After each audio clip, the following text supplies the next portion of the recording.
She wasn't lost, she ran. In the dead of winter, beneath falling snow and fading hope, a 5-year-old girl sat alone on the side of a road, waiting for no one.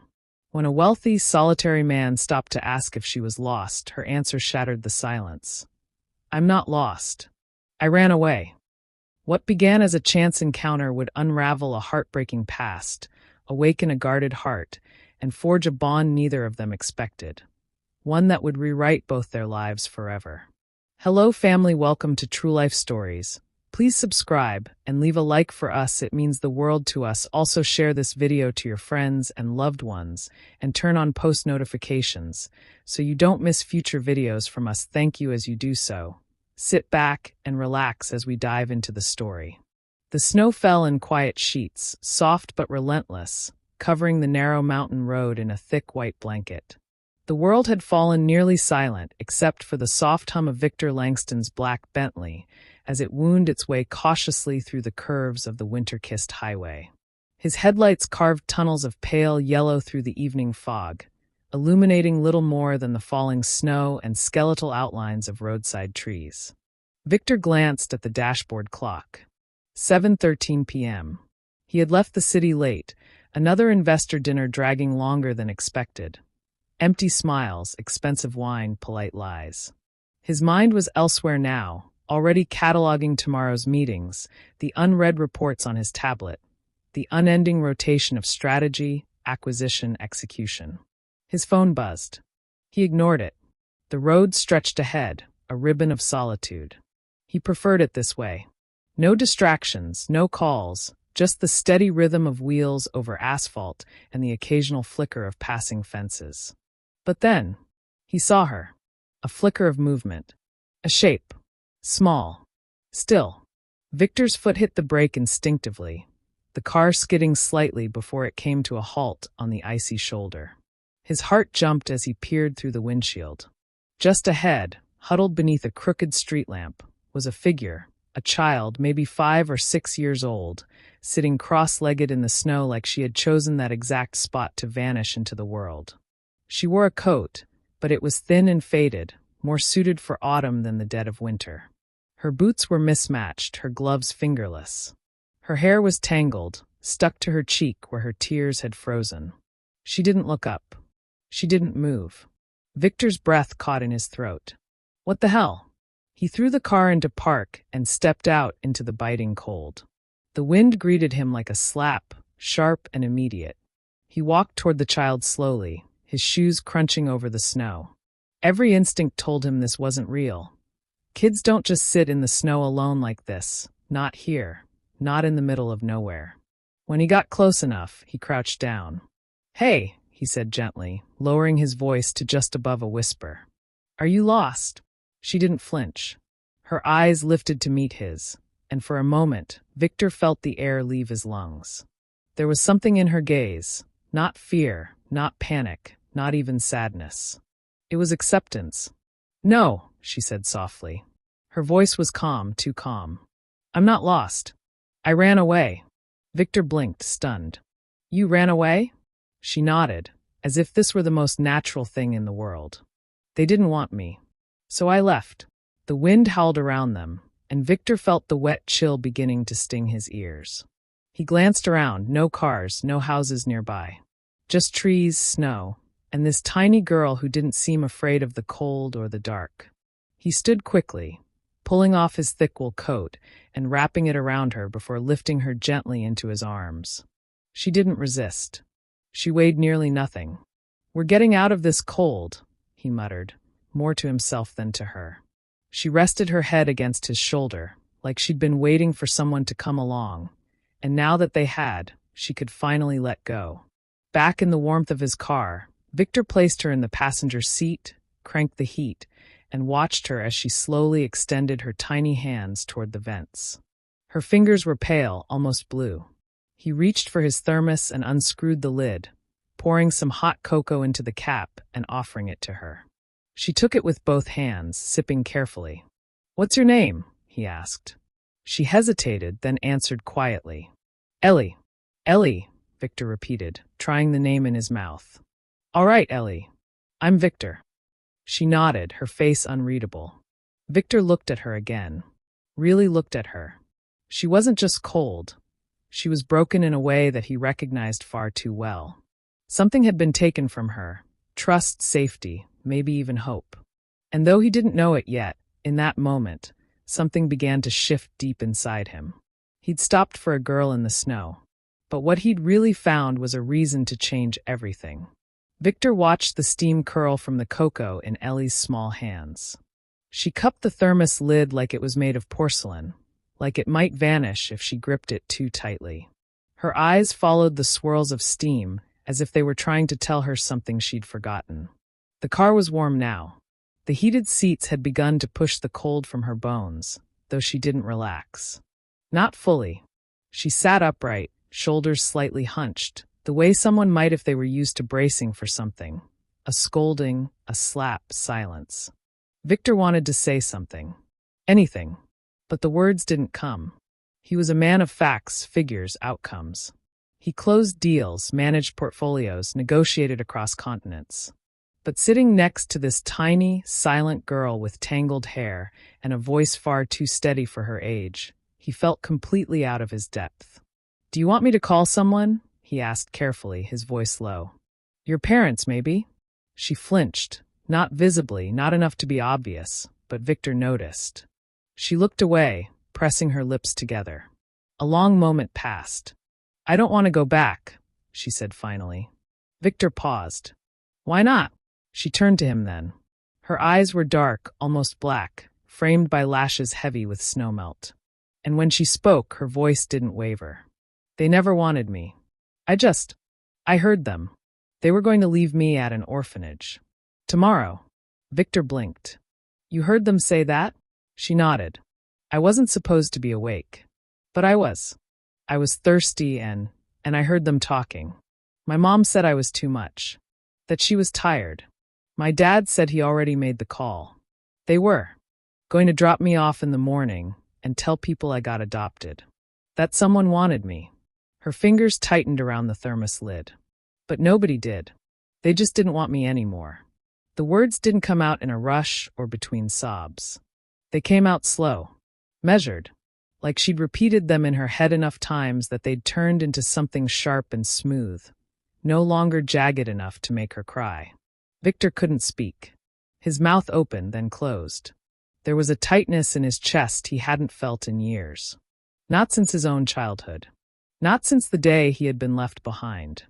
"Ellie," he said, forcing the name through the lump in his throat. "How old are you?" 5.5, she answered quickly.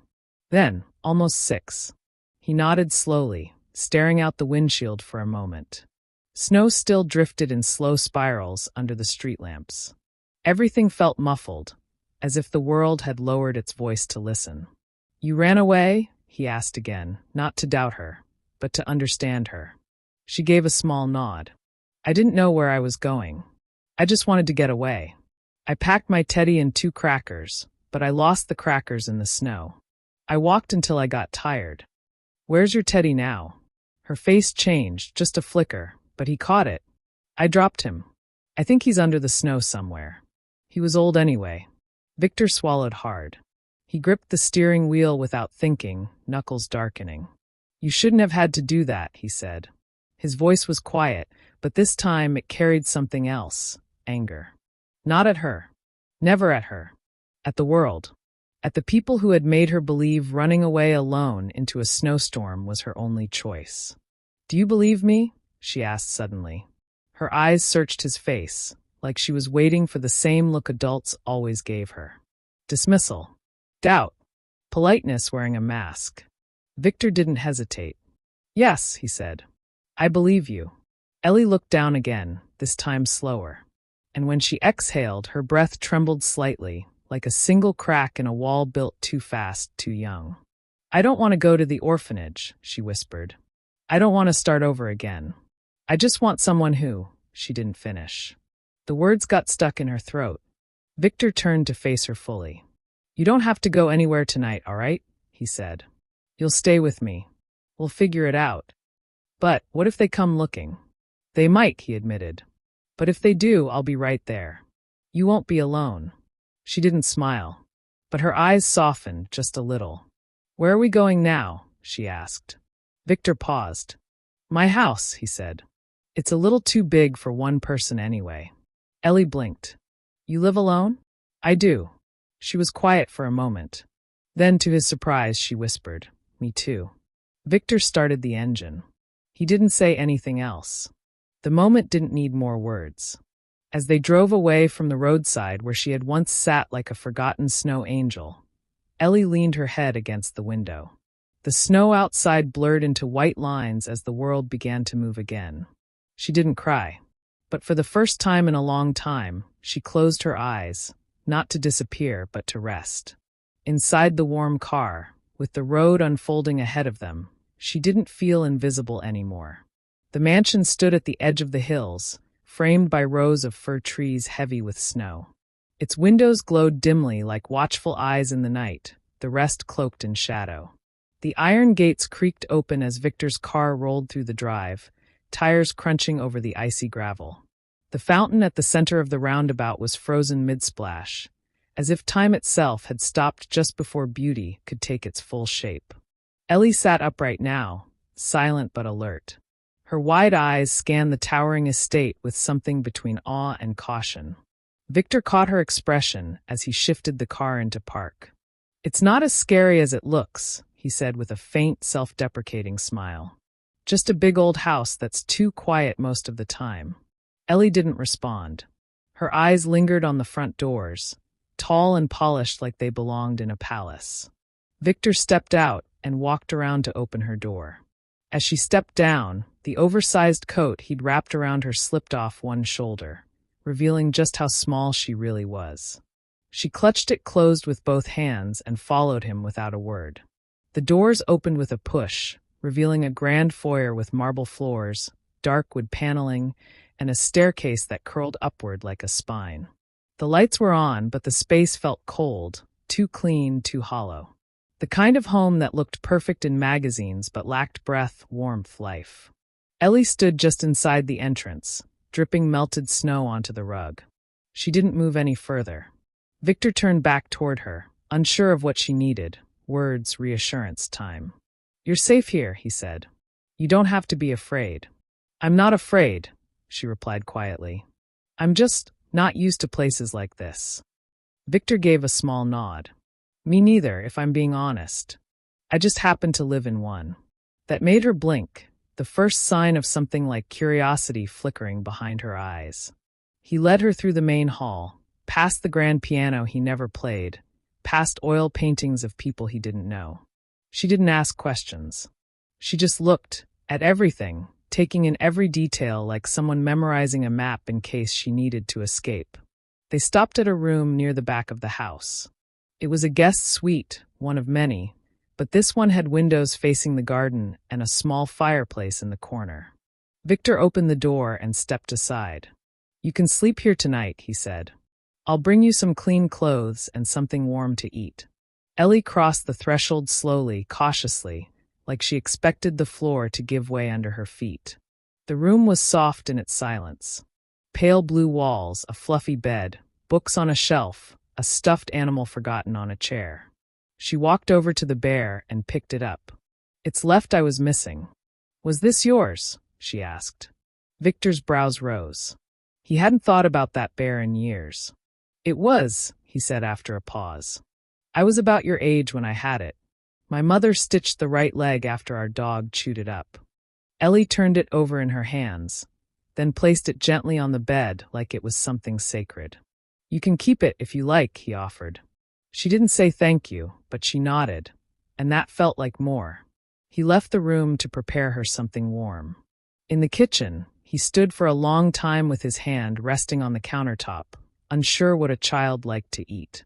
He finally settled on grilled cheese and soup, simple, warm, filling. When he returned, she was sitting cross-legged on the bed, the bear in her lap. She ate in silence. Victor sat nearby in an armchair, not speaking unless she initiated. She didn't. But she looked up once, only once, and said, "It's good." He smiled. "I'm glad." After she finished, he helped her find a clean set of clothes from the laundry room. an old hoodie from a box of charity donations he never got around to delivering, and a pair of sweatpants with the drawstring tied 3 times to keep them from slipping down her tiny frame. As he tucked her into bed, Victor paused with his hand still on the edge of the blanket. He looked at her, this girl who asked questions that felt like knives. "Because someone should have," he answered. "Because no one should have to sit alone in the snow." She stared at him, unblinking. "Did you?" It took him a moment to understand. Then it hit him, sharp and sudden. "Yes," he said. "Not in the snow. But I know what it's like. To feel unwanted." She nodded once, satisfied, and turned over. The bear was tucked under her chin, one arm peeking out of the blanket like it was holding her back. Victor stood there a moment longer, watching her breathing slow. When he finally left and pulled the door gently shut behind him, he didn't go to his office. He didn't go to his bedroom. He went to the old library down the hall, a room he rarely entered anymore. He lit the fireplace and sat in the armchair by the hearth, the one his father had always occupied before walking out one day and never coming back. For the first time in years, Victor Langston didn't think about markets or mergers. He didn't plan his next move. He just sat there, staring into the fire. And as the flames cracked and whispered, something began to stir inside him. A feeling he hadn't dared let in for a long, long time. Care. Mornings had always been silent in Victor Langston's mansion. No footsteps. No clattering dishes. No laughter. Just the quiet ticking of the grandfather clock in the foyer and the occasional hum of the heating system coming to life. But this morning was different. Victor stood in the kitchen, dressed in a wrinkled shirt and slacks, barefoot on the cold tile floor. He held a coffee mug in one hand, the steam rising like a ghost he hadn't yet faced.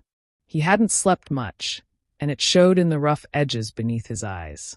Last night, something had cracked open inside him, and he hadn't dared to seal it shut. Then a sound. Small. Barely there. A soft creak from the hallway.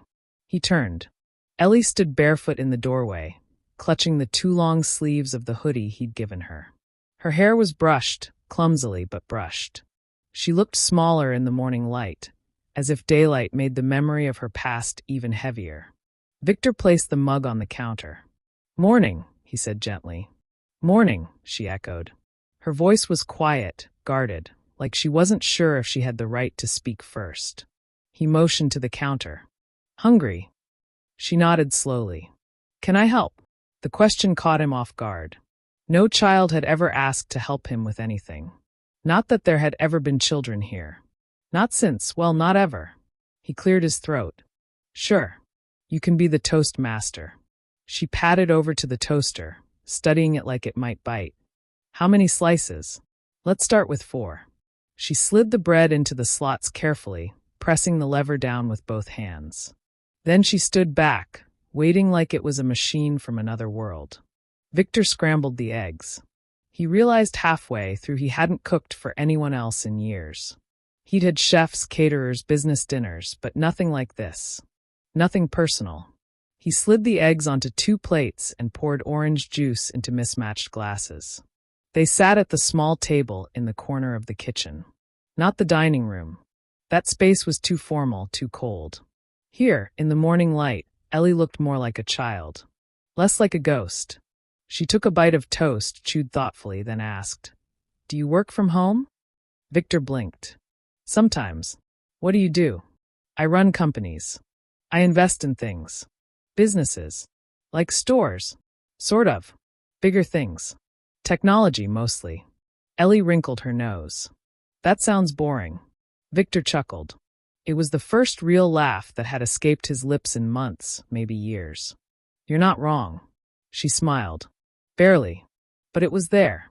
After breakfast, Victor led her to the sunroom, a bright space with windows on 3 sides and a view of the snow-draped garden. He'd forgotten how peaceful it could be. Most of the time, it just sat there, collecting dust and silence. But Ellie moved to the window, pressed her hand against the glass, and whispered, "It looks like a fairy tale." He glanced outside. It was just snow. Trees. Frosted statues and frozen hedges. But somehow, through her eyes, it looked different. Have you ever made a snowman? He asked. She turned. No. Victor frowned. Never. She shook her head. Come on, he said, already grabbing his coat. Let's change that. They spent the afternoon bundled in layers. The snow was thick, perfect for rolling. Ellie giggled when the bottom ball got too big for her to push, and Victor had to step in like some clumsy giant. Together, they built a lopsided snowman with crooked eyes made from buttons they found in the junk drawer. When they finished, Ellie stood beside it, cheeks red from the cold, grinning up at her creation. It's not perfect, she said, admiring it. Neither am I, Victor replied. She looked at him, squinting through snowflakes. You're not bad, though. He smiled. Neither are you. Back inside, they peeled off wet clothes and sat by the fireplace. Ellie curled up in a blanket with a mug of cocoa, and Victor, still in his damp socks, settled into the armchair across from her. She stared into the fire. Why don't you have kids? Victor's throat caught. I always thought I would, he said slowly. But life didn't work out that way. Did someone not want you too? He nodded. Something like that. Ellie hugged her knees beneath the blanket. It hurts, doesn't it? When people don't want you. Victor looked at her for a long moment. Yes, it does. She didn't say anything else. Neither did he. But in the quiet crackle of the fire, something passed between them, something real. Not pity, not obligation, connection. In the following days, the house began to change. Victor found himself waking earlier, just to make sure Ellie got a warm breakfast. He discovered her drawings tucked into corners of the house, crayon sketches of flowers, stars, and sometimes people. One looked suspiciously like him, standing next to a girl with big eyes and a crooked smile. She began to hum when she brushed her teeth. She left tiny socks on the stairs. She asked questions at dinner, and sometimes, just sometimes, she would laugh. Victor set up a room for her. Not the guest suite. A real room. He ordered furniture, let her pick the colors. Soft purples and warm grays. He added fairy lights and let her choose bedding with cartoon bunnies. When the social worker called to check in, he answered her questions with surprising confidence. How is she adjusting? She asked. Victor looked across the room at Ellie, sitting on the rug, braiding yarn into her bear's missing leg.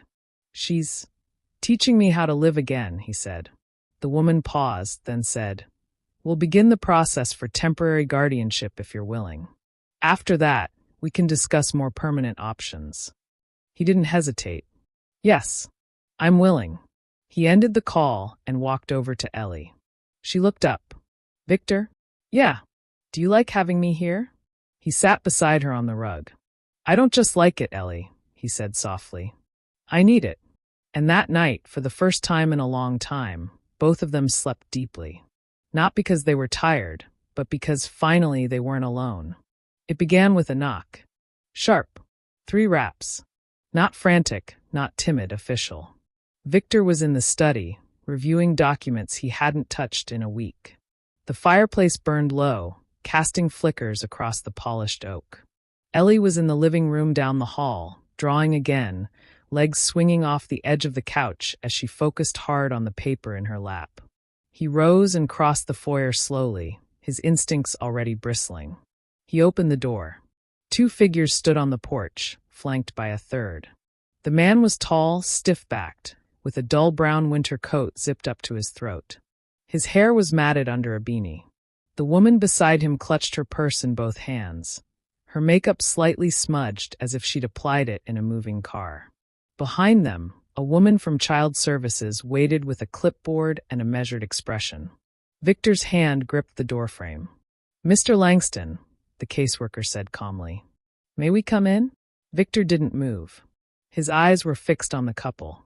The woman was the first to speak. Where's our daughter? She asked. Her voice was firm, but her eyes darted past him, scanning the hallway behind like Ellie might suddenly appear. Victor stepped outside and pulled the door mostly shut behind him. She's safe. She's inside. The man narrowed his eyes. You've had her long enough. It's time she comes home. Victor's jaw tightened. Home. The caseworker raised a hand.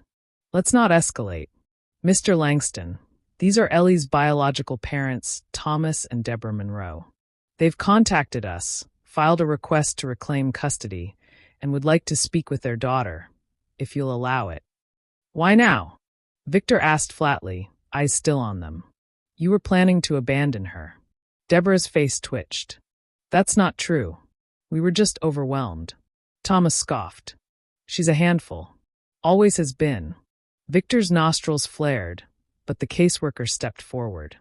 We're not making decisions today, but legally, they do have the right to request visitation.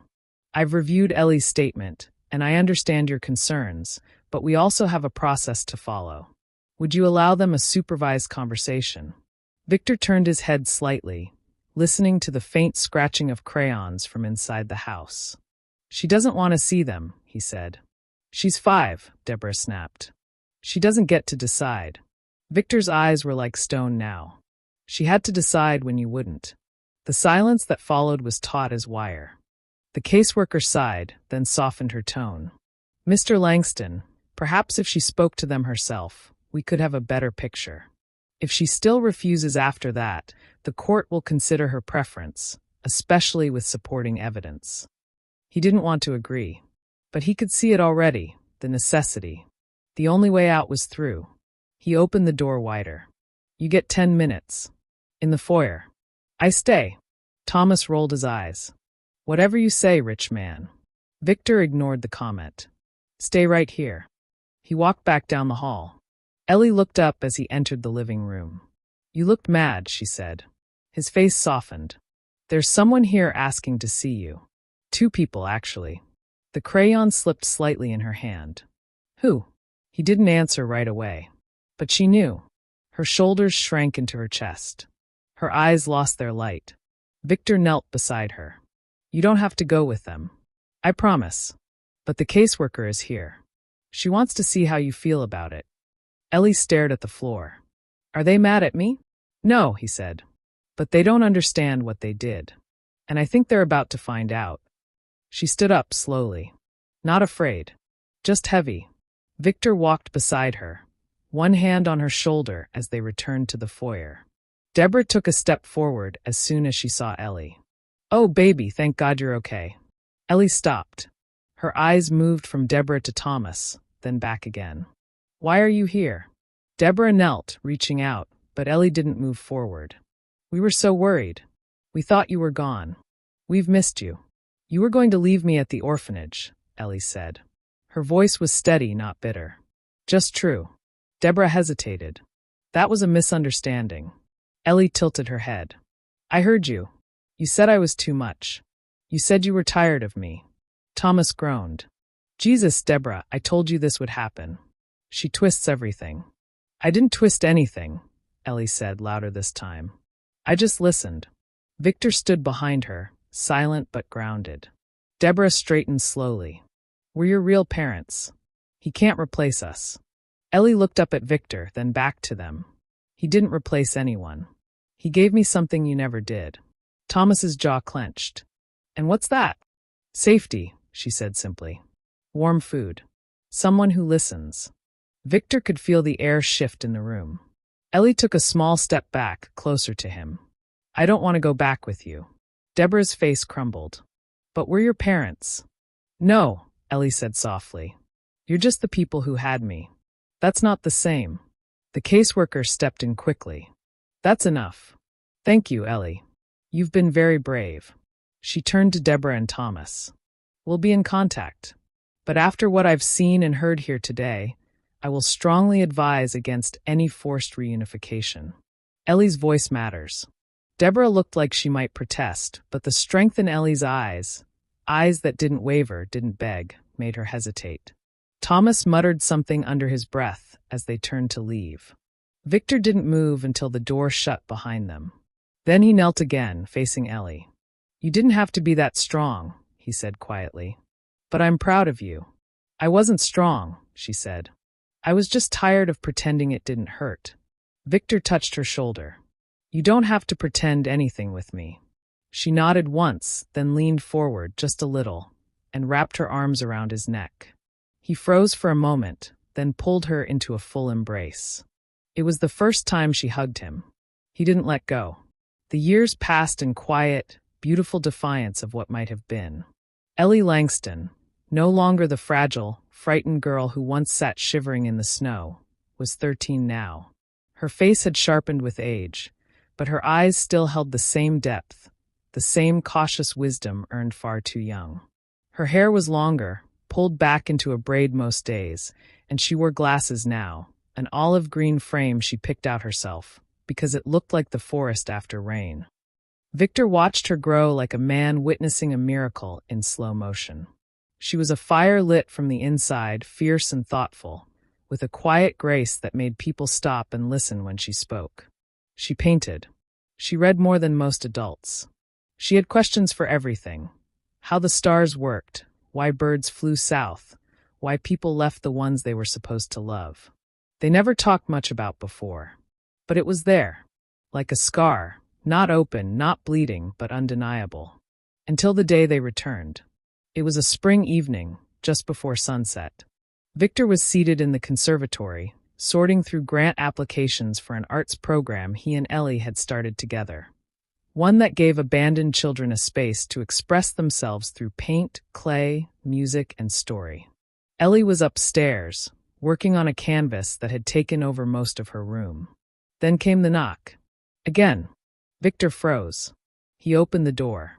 It was Deborah and Thomas. Older. Humbled. Deborah's hair was streaked with gray. She wore a coat too heavy for spring, clutching a folded letter in her hand. Thomas looked thinner, his posture less rigid. Neither spoke at first. Victor didn't invite them in. "We heard about her," Deborah said finally. "On the news. That exhibit at the Children's Museum. She's gifted." Victor's voice was cool. "She worked for that." "We know," Thomas said. "That's why we came." Victor said nothing. Deborah stepped forward, holding out the letter. "We wrote her a note. Just in case she's willing to read it." Victor didn't take it. "She's old enough to decide what she wants. I won't make her open anything." "She doesn't have to see us," Deborah said. "But we're sorry. We were terrible parents. We were young and stupid and scared. And we failed her. We know that now." Victor still didn't move. But his eyes softened, almost imperceptibly. "We don't expect anything," Thomas added. "We just wanted her to know we remember her birthday. We remember everything." Victor finally reached for the envelope. Not as a gesture of forgiveness, but of trust. He would give Ellie the choice. "She'll decide," he said. "But know this. If you try to guilt her, if you push even once, you'll lose whatever dignity you're trying to recover." Thomas nodded. Deborah's eyes welled with tears. They left without another word. Victor climbed the stairs slowly, turning the letter over in his hands. He knocked on Ellie's door, which stood slightly ajar. The scent of paint and lavender drifted out. She looked up from her easel. "What's wrong?" He held up the envelope. "Your parents were here." She didn't flinch, but her hands went still. "What did they want?" "To say they're sorry. To give you this." He held out the letter. Ellie stared at it for a moment. "Can you stay while I read it?" "Of course." She sat cross-legged on her bed, the letter trembling slightly as she unfolded it. Victor sat on the chair by her desk, saying nothing. She read in silence. A few minutes passed. Then she lowered the paper to her lap. "I believe they're sorry," she said. Her voice was even. "But I don't need them in my life to forgive them." Victor waited, allowing her space. She looked out the window, watching the sun fall behind the trees. "For a long time, I thought I was broken because they didn't want me. But I wasn't. They were just too small for the love I needed." Victor swallowed hard. "I used to wish they'd come back," she continued. "To explain. To say something that would make it all feel better. But now, I don't need it. I don't need them to be better people to be a whole person." She folded the letter and set it on the nightstand. "I forgive them," she said. "But I won't let them close. Not again." Victor nodded slowly. "That's your right. I have you," she added softly now. "And that's enough." Victor stood and crossed to her, placing a hand on her shoulder. "More than enough." She looked up at him and smiled. A full smile. Not forced, not careful, earned. That night, they sat on the back patio beneath the stars. No words. Just the quiet of the night and the peace that comes when the past no longer owns your future. Ellie reached out, placing her hand in Victor's. He didn't speak. He didn't need to. They had both been abandoned. They had both chosen to stay. The auditorium buzzed with quiet anticipation. Camera flashes blinked like distant stars across the packed venue, their light catching on the polished wood stage and velvet curtains. People shifted in their seats, murmuring softly, flipping through programs that bore the face of a now-familiar girl. Her portrait graceful, half-smiling, eyes forward as if looking beyond the page. Ellie Langston, From Snow to Starlight, A Journey of Hope. Victor sat in the front row, a simple black suit hugging his frame, a soft, proud light resting behind his glasses. His hands rested calmly in his lap, but his chest rose and fell with quiet emotion. He didn't need a speech. He didn't need applause. He just needed to see her walk across that stage. The curtain drew back. She emerged. Not the trembling child who once stood alone beneath a street lamp, but a young woman with posture like poetry, tall, steady, eyes clear. 17 now, and radiant in a midnight blue dress that shimmered like the evening sky. Her hair was pinned back simply, her signature glasses perched neatly on her nose. She moved with grace, but not performance. Nothing about her was performative. She didn't know how to be anyone but herself. The applause swelled as she reached the podium. She adjusted the mic, waited for the room to quiet. And then, I was 5 years old when I learned that silence can be louder than yelling, she began. The room hushed completely. I used to think I was unwanted because I didn't know what love felt like. I thought love was something you had to earn by being small or quiet or invisible. But I learned something else. I learned that love, real love, finds you even when you think you're lost. Victor's hands clasped together. His eyes glistened. Some of you know my story. Some of you don't. But what matters isn't how it started, it's what it became. A pause. I met a man when I was a child. He didn't bring me balloons or say the perfect things. He just stopped when no one else did. He gave me his coat, his car, his kitchen, and eventually his heart. People were crying now, quietly, scattered throughout the audience. He never called himself a hero. He never asked me to forget what came before. But he gave me something no one else ever had. She smiled. He stayed. Applause rose again, slower this time, reverent. Ellie nodded gently, waiting for silence to return. I wrote a book, she said. It's called The Girl in the Snow. But it's not just about me. It's about all the children who feel small and unwanted and unseen. It's about how pain is not the end of the story. How sometimes we don't get the family we're born into, but the one we choose. Or the one that chooses us. She glanced at Victor. He chose me. And in doing so, I chose to live. Another swell of applause, this time unstoppable. Standing ovation. Reporters snapping photos. A moment big enough to be remembered. But Ellie didn't revel in it. As soon as she stepped off the stage, she walked straight to Victor. He stood before she reached him. Without a word, she embraced him. The kind of hug that says everything. He whispered, "I'm proud of you." She whispered back, "You made this possible." They stood there a moment longer, father and daughter, no longer strangers to love. The weeks that followed were a whirlwind.